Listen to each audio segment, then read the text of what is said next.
للطالب اللبيب في دار الحبيب. بسم الله الرحمن الرحيم. الحديث الحادي عشر عن أبي محمد الحسن ابن علي بن طالب سبط رسول الله صلى الله عليه وسلم وريحانته رضي الله عنهما قال حفظت من رسول الله صلى الله عليه وسلم دع ما يريبك إلى ما لا يريبك. Rawahul Tirmidzi wan Nasa'i wa qala Tirmidzi haditsun hasanun sahihun.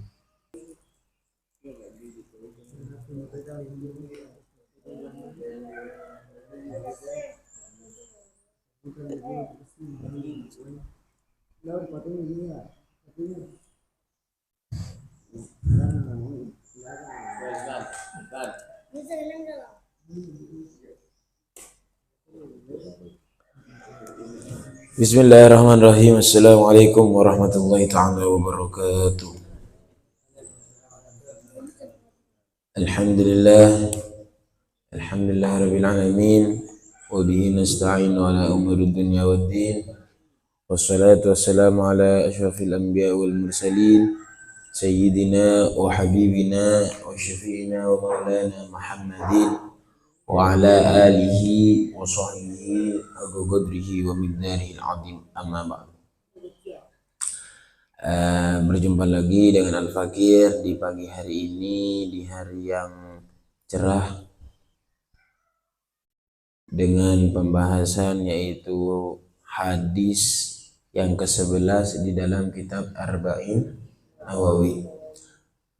An Abi Muhammad Al-Hasan bin Ali bin Abi Talib sibti Rasulillah sallallahu alaihi wasallam wa rayhanatihi radhiyallahu anhuma qala hafidtu min Rasulillah da' ma yaribuka ila ma la yaribuka. Rawahu Tirmidzi wan Nasa'i wa qala Tirmidzi hadisun hasanun sahihun. Barusan ini sudah dibaca hadis oleh beliau Ustaz Khairul, yang mana hadis ini adalah tentang masalah keyakinan. Ketika orang itu mengalami keraguan, maka diusahakan tinggalkan pekerjaan yang meragukan. Ada beberapa poin di dalam hadis ini, yaitu poinnya yang pertama, hadis ini meninjau terhadap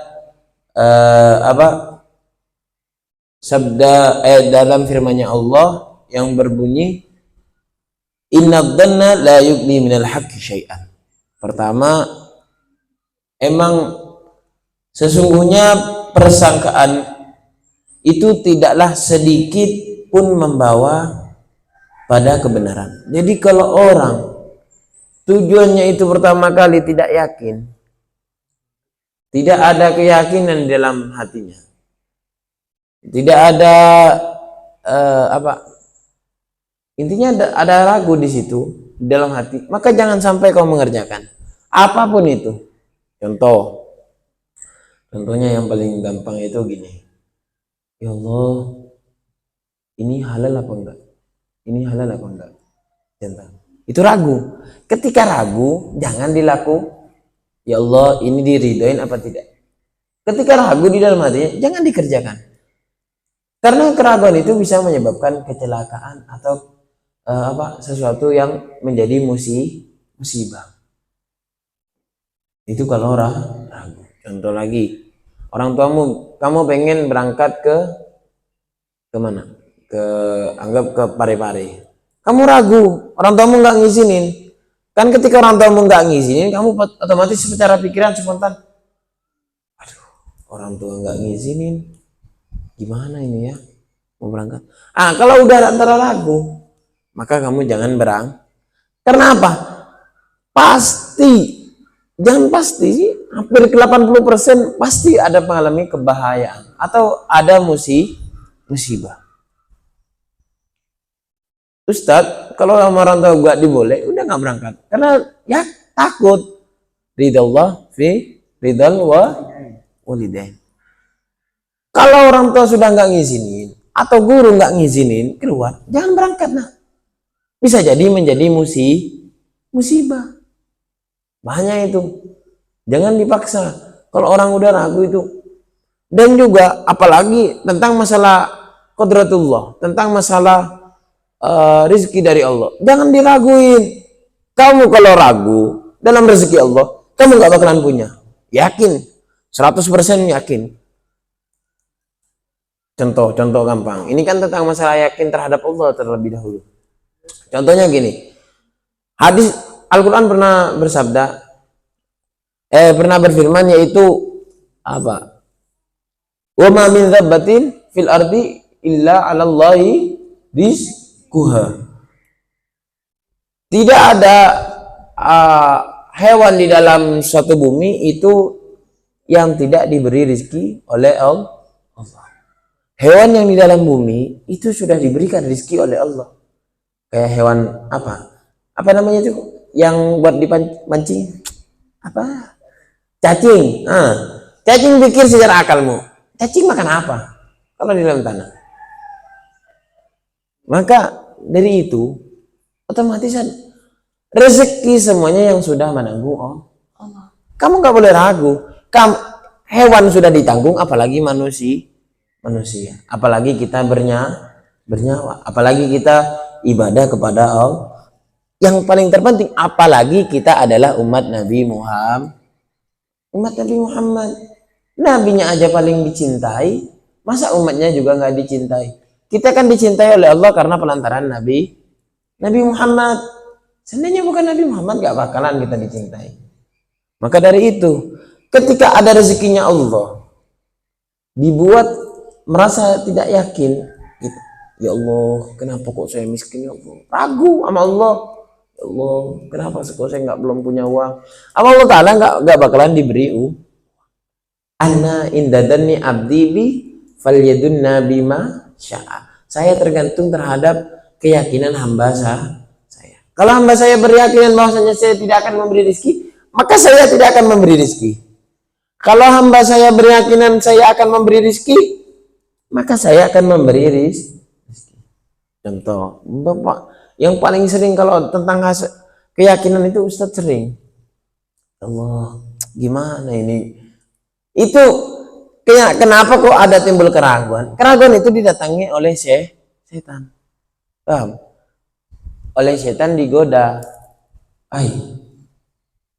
Kamu itu kurang dana, contohnya. Dana gazebo kamu kurang. Kamu nggak bakalan bisa.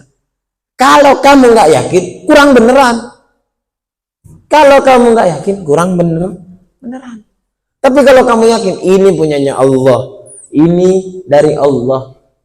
Kita manusia hanya bisa meminta dan memohon dan ikhtiar. Insya Allah oleh Allah diijabah. Asalkan kita ya, konsepnya kembali ke yakin. Makanya oleh Nabi, dak mayari buka ila malayari.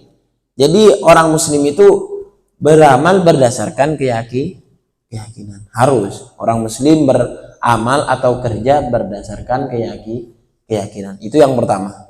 Paham? Orang Muslim mengerjakan berdasarkan keyakinan. Kalau nggak yakin, jangan dikerja. Paham? Itu yang pertama. Yang kedua, yaitu yakin itu juga dikerjakan di amalia fikih. Yakin itu harus dikerjakan di amalia fikih. Fikihnya itu gimana? Fikihnya, contoh, kamu ragu, kan banyak sekarang orang ragu-ragu kepada, biasanya ada orang sakit perut. Kalau orang sakit perut itu kayak ngerasanya pengen kentut, padahal dia nggak kentut, nggak yakin. Itu di dalam perut itu kalau kita belum meyakini itu adalah angin yang keluar dari lubang belakang, itu jangan kita membatalkan Tapi banyak kan orang ketika lagi sholat kayak merasa kentut gitu, ya kan? Padahal dia belum kentut. Nah, ketika memang belum tayakon, belum emang benar-benar yakin itu adalah kentut, maka lanjutkan sholat. Paham? Karena itu hanya gangguan semah. Kalau kamu ragu, syakun atau waswas, saya ini batal nggak, maka dikhawatirkan bisa batal. Paham? Selagi itu belum nyata, jangan sampai membatalkan wudhu. Banyak itu gampang, sering. Al-Fakir sendiri pernah mengalami namanya apa? Kayak gitu, was-was. Saya kentut apa enggak gitu di dalam, tapi perut kayak getar gitu, kayak orang mau kentut, padahal enggak kentut itu. Maka kata Nabi, suruh jangan berhenti. Karena apa? Karena itu hanya raguan dari syaitan atau nafsu. Kalau belum emang ya, kalau sudah yakin itu adalah keluar bau kentut atau sudah ada keluar angin dari, emang kerasa keluar angin, apalagi bisa bunyi pop gitu, ya gak usah ditunggu tayakon, udah yakin itu kentut. Paham? Kalau belum ada baunya, terus belum kerasa di dalam dubur antum itu keluar kentut, nggak usah langsung dibatalin. Itu banyak. Jadi inti sarinya apa? Yaitu bukan pada tinjauan keluarnya bau atau angin, tapi kepada yakinnya kamu sudah keluar kentut atau tidak. Kalau kamu sudah meyakini itu keluar kentut, maka kamu harus batal. Paham? Tapi kalau kamu dalam keadaan ragu, maka kamu nggak usah batal. Dengan artian, kalau emang belum yakin 100% itu adalah kentut, maka kamu nggak usah membatalkan. Itu dalam kaidah kentut. Maksudnya dalam posisi orang lagi sholat memiliki keragu, atau enggak gini, atau enggak dalam kaidah fikihnya juga, saya ini saya ini punya wudhu apa enggak? Tapi kamu udah punya wudhu kan, pertamanya punya wudhu yakin, tapi setelah itu sholat duhur, kamu nunggu asar. Kamu pas ragu, saya ini punya wudhu apa enggak? Ketika antara ragu, maka kamu bisa diyakini itu masih punya wudhu. Ketika emang konsepnya punya atau tidak, batal atau tidak. Karena apa? Karena kamu konsepnya pertama udah memiliki rasa punya. Kan pertama punya wudhu, tapi kamu posisinya gini ragu, saya batal apa enggak? Kalau konsepnya kayak gitu, saya batal apa enggak? Maka kembali lagi kepada yang pertama, kamu tidak batal. Karena apa? Karena kamu sudah posisinya punya wudhu. Tapi kalau posisinya gini, beda ya. Kalau posisinya gini, saya sudah ada wudhu atau tidak? Saya sudah punya wudhu atau tidak? Sudah punya wudhu atau tidak? Kalau antara sudah punya atau tidak, maka jawabannya tidak punya wudhu. Karena apa? Karena yang asal adalah tidak punya wudhu. Tapi sekarang kamu udah punya asalnya yaitu punya wudhu, cuman batal atau tidak, maka konsepnya tidak batal. Paham? Itu sering kan? Jadi bedanya apa Ustaz? Kalau kamu konsepnya kajiannya gini, saya sudah punya wudhu atau tidak, maka jawabannya tidak punya wudhu, ya kan? Tapi kalau kamu konsepnya saya batal atau tidak, otomatis kamu di asalnya itu sudah punya wudhu, tapi mengkhawatirkan atau menjadi ragu gara-gara saya batal atau tidak. Kalau batal atau tidak, maka konsepnya tidak batal. Paham? Itu kalau masih ragu. Itu kedua tentang di masalah fikih juga mengandung tentang masalah keraguan. Jadi di fikih pun nggak boleh ada rasa ragu bagi orang Islam. Kalau ragu jangan dilaksanakan. Apapun kalau dalam keadaan ragu nggak boleh dilaksanakan. Yang ketiga yaitu hadis ini melarang di dalam syubhat. Tinjauan dak maya ribuka ila malaya ribuka, ini tinjauannya kepada perkara syubhat. Juga kalau kamu masih ragu, ini punya siapa ya? Ini punyanya Lisman apa punyanya Udin? Kan sama-sama saudara itu. Kalau masih ragu antum berdua atau punyanya ini punya Lisman, wah punya Lisman apa punya Udin, kan sama-sama satu orang itu, atau ini punya Hairil apa punya Tasril, atau punyanya siapa Mukhlis apa punyanya Muslim, maka kalau masih ada keraguan jangan dilaksanakan, karena itu bisa menjadi apa, kembali ke konsep kemarin, kalau perkara syubhat maka akan menunjukkan terhadap perkara haram, karena kamu sudah tidak yakin, ragu ini punya siapa, oh punyanya fulan, oh punyanya itu, maka usahakan jangan sampai ragu. Paham? Itu dalam perkara syubhat. Jadi ada 3. Pertama dalam keyakinan terhadap Allah itu harus ada tayaqqun billah. Yang kedua keyakinan di dalam fikih. Yang ketiga di dalam keyakinan di dalam syubhat. Tujuan hadis ini meninjau terhadap perkara syubhat. Jadi kalau orang nggak yakin ini punya siapa, atau nggak tahu ini tanahnya siapa, atau nggak tahu ini dari siapa, jangan dimakan. Kembali ke kau itu kemarin tentang masalah syubhat itu, mana syubhat yang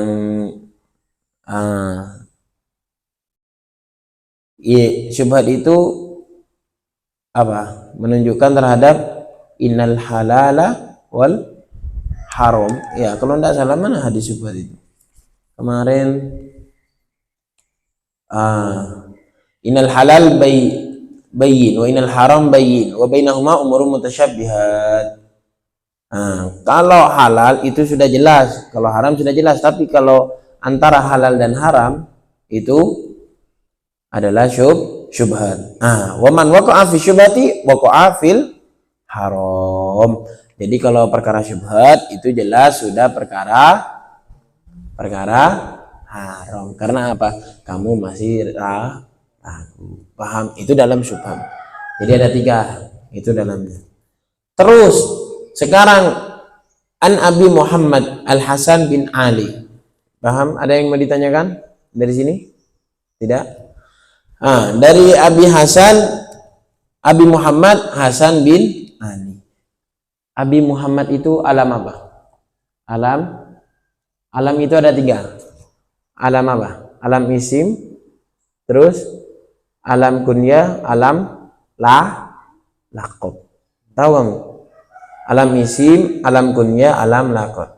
Kalau alam isim itu nama benda atau nama orang, alam isim. Yang kedua alam kunyah. Apa alam kunyah? Alam kunyah itu alam yang nama yang didahului abun. Contohnya bapaknya Lisman siapa? Namanya bapaknya Lisman siapa? Lukman. Ya. Maka Abil Lisman, karena Lisman anak pertamanya, atau Abu Lisman. Atau enggak siapa? Satu Hairul anak pertama. Maka alam kunyahnya bapaknya Hairul dipanggil siapa? Bukan Tamrin, tapi dipanggil Abul Khairul. Bapaknya Khairul itu abun. Kalau ada lafaz didahului lafaz abun atau umun, itu adalah alam kunyah. Kalau alam laqab itu alam apa? Alam laqab itu adalah alam kayak semacam apa? Semacam ledekan atau nama pujian, laqab. Jadi contohnya Rajab Ustaz panggil maka Pak, yang paling ganteng, maka Pak. Rajab maka Pak, contoh. Maka itu termasuk alam apa? Dipanggil, dipuji. Atau ada kelebihan, Lisman si paling gagah. Maka gagahnya itu atau julukan Lisman yang gagah itu namanya alam laqab. Atau kayak Sayyidina Umar dipanggil apa? Dipanggil macannya. Sayyidina Umar bin Khattab Al-Faruq dipanggil orang yang paling pemberani. Itu juga alam Al-Faruqnya. Paham? Jadi ada nama tersendiri. Sayyidina Hamzah dipanggil singanya Allah. Itu alam. Alam apa? Alam laqab. Paham? Jadi ada 3, harus tahu. Nah, Abi Muhammad Al Hasan ini asalnya yang meriwayatkan hadis adalah Sayyidina Hasan. Sayyidina Hasan bin Ali bin Abi Thalib. sibti Rasulillah. Kenapa kok menggunakan sibti Rasulillah? Kok tidak menggunakan apa? Tidak menggunakan hafiddi. Kenapa? Karena sibti itu menunjukkan cucu dari anak perempuan. Sayyidina Hasan ini adalah cucu dari anak perempuan ke Rasulullah sibti, makanya menggunakan lafaz sib, bukan hafidi. Sibti itu menunjukkan cucu dari anak perempuan. Kan siapa? Sayyidina Sayyidina Hasan ini cucu Rasulullah melalui yaitu Sayyidatuna Fatimatus Zahra. Baru Sayyidina Hasan bin Ali wa zaujatihi siapa? Sayyidatuna Fatimah, baru Muhammad Rasulullah. Makanya menggunakan sibti, bukan hafidi. Kalau hafidi itu menunjukkan anak cucu dari anak laki-laki. Tahu bedanya, paham? Jadi itu ada perbedaannya. Terus kapan Sayyidina Hasan dilahirkan? Ada yang tahu? Sayyidina Hasan itu dilahirkan pada tahun ketiga Hijriah. Sayyidina Hasan dilahirkan pada tahun 3 Hijriah. Ada yang mengatakan Sayyidina Hasan ini lahir di bulan Ramadan. Ada yang mengatakan lahir di bulan Sya'ban. Ini perbedaan pendapat. Yang mengatakan lahir di pertengahan bulan Ramadan adalah Az-Zubair bin Bakar. Ini mengatakan, Az-Zubair bin Bakar mengatakan bahwasanya siapa? Sayyidina Hasan lahir di pertengahan Ramadan. Bin Bakar. Tapi kalau Imam Az-Zahabi ini mengatakan Sayyidina Hasan lahir di bulan Sya'ban. Sya'ban itu apa? Sebelum Ramadan. Imam Az-Zahabi itu mengatakan lahir di bulan kapan? Di bulan Sya'ban. Ini perbedaan pendapat. Terus itu cucu Rasulullah namanya Sayyidi Hasan. Ini adalah cucu yang mirip dengan Rasulullah di dalam wajah atau di dalam rupa. Jadi Rasulullah Sayyidina Hasan itu ke atasnya mirip ke Rasulullah, kalau Sayyidina Husain itu ke bawahnya yang mirip Rasulullah. Jadi kalau Sayyidina Hasan itu memang mirip. Dan juga Sayyidina Hasan itu asalnya mau dinamakan sama orang tuanya Sayyidina Ali, mau dinamakan Al-Bahr. Al-Bahr apa? Artinya peperangan. Karena Sayyidina Ali suka peperangan. Anak saya aslinya mau dinamakan Al-Bahr. Karena sama Rasulullah sudah diberi Rasulullah yang memberi nama, maka Sayyidina Ali nggak berani ke Sayyidina Hasan merubah Al-Bahr. Tapi pengennya yang anak kedua Sayyidina Husain mau dinamakan Al-Bahr, Sayyidina Husainnya. Tapi Rasulullah sudah memberi nama juga menjadi Hasan dan Husain. Karena kan Sayyidina Ali kan pemberani dalam peperangan, suka perang. Makanya saya mau dinamakan Al-Bahr. Cuman ya sudah terjadi Nabi yang memberi nama terlebih dahulu, maka maka Sayyidina Ali mau apa? Orang kita hanya anak atau mantu, masa mertua nggak mau diturutin? Pasti harus diikuti. Nah, Sayyidina Hasan ini adalah orang yang sering dicium oleh Rasulullah bibirnya. Alasan kenapa Rasulullah sering mencium bibirnya? Karena Sayyidina Hasan ini akan mati atau akan wafat itu dalam keadaan meminum racun, ya kan? Dan Sayyidina Hasan ini benar-benar diracun oleh kaum apa itu, Karbala kalau nggak salah. Ada satu kaum itu yang pengen membunuh Sayyidina Hasan, diberi racun. Makanya dulu Rasulullah kalau ke Sayyidina Hasan mencium bibir, kalau ke Sayyidina Husain mencium leher. Kan sempat Sayyidina sempat Sayyidatuna Fatimah bertanya, wahai Abi, wahai bapakku, kenapa kamu kalau menyium cucu kok nggak sama rata, kok nggak adil? Nah, itu sudah mengartikan bahwasanya disitulah letak akan wafatnya anak-anakmu. Di bibir itu akan menjadi nanti dia akan meminum racun, jadi agar bibirnya apa ya? Ya tahu bahwasanya kodenya kalau dia akan nanti dalam keadaan diracun. Kalau Sayyidina Husain itu dipotong leher, pas dijadikan bola. Makanya ulama khilaf pendapat antara bola. Ada yang mengatakan tidak diperbolehkan karena man tasyabbaha biqaumin fahuwa minhum.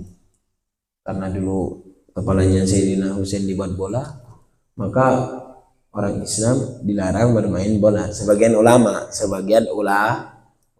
berbeda pendapat.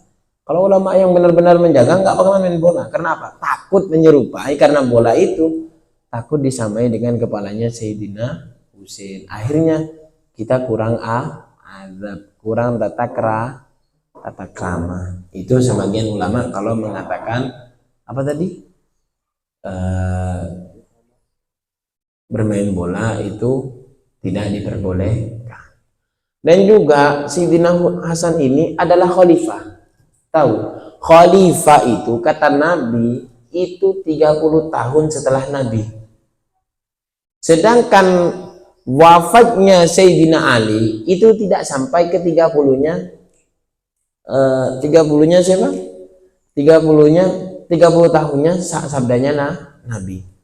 Jadi aslinya khalifah itu ada 5. Abu Bakar, Umar, Utsman, Ali, dan Sayyidina Hasan. Ini termasuk pasti khalifah.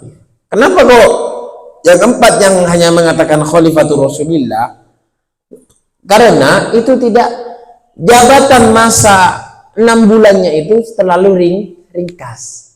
Makanya tidak mendapatkan dikatakan khalifah. Ada ya karena terlalu sempit waktunya, dikit, maka tidak dikatakan khalifah. Jadi khalifah itu sampai Sayyidina Hasan. Insya Allah kalau nggak salah kurang 6 bulan itu dalam ceritanya. 6 bulan. Setelah itu karena ada 2 kelompok yang saling berselisih antara kelompoknya Sayyidina Ali dan kelompoknya Sayyidina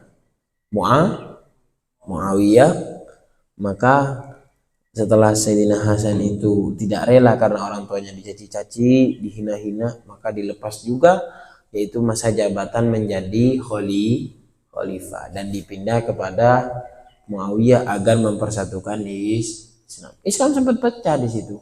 Islam sempat pecah. Ya kayak sekarang ini di medsos. Ini pendapat ini, ada yang mengatakan ini bukan Habib, ini Habib. Itu perpecahan antara 2 kelompok biasa. Jangan terlalu heran, dulu di zamannya sahabat sudah ada antara Islam saling berpecah antara Sayyidina Muawiyah dan kelompoknya Sayyidina Ali. Tapi oleh Sayyidina Hasan itu didamaikan, dia melepaskan jabatannya, diberikan kepada Sayyidina Muawiyah. Paham? Jadi yang mendamaikan antara 2 kelompok itu waktu Sayyidina sahabat. Jadi yang khalifah ada berapa? Ada 5. Tadi pertama Abu Bakar, Umar, Utsman, Ali, dan Sayyidina Hasan. Tapi Sayyidina Hasan ini tidak terlalu lama masa jabatannya, maka tidak sering disebutkan atau orang menafikan, hanya yang tahu cuma 4. Padahal itu Sayyidina Hasan masih mengatakan 30 tahun termasuk daripada masa khalifah. Khalifah itu pengganti Rasulullah.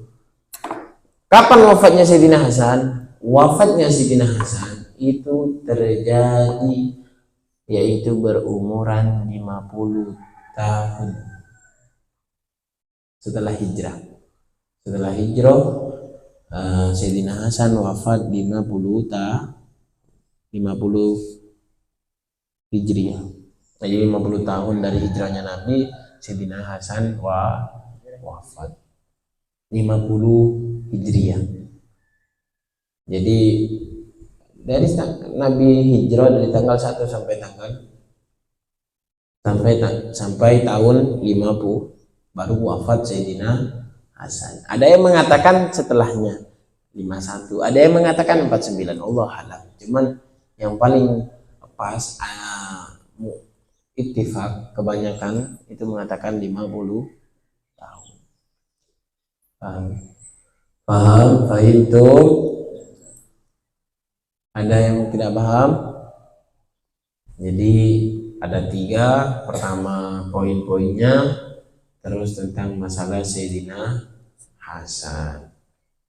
Allahu a'lam bishawab. Al-Fatihah.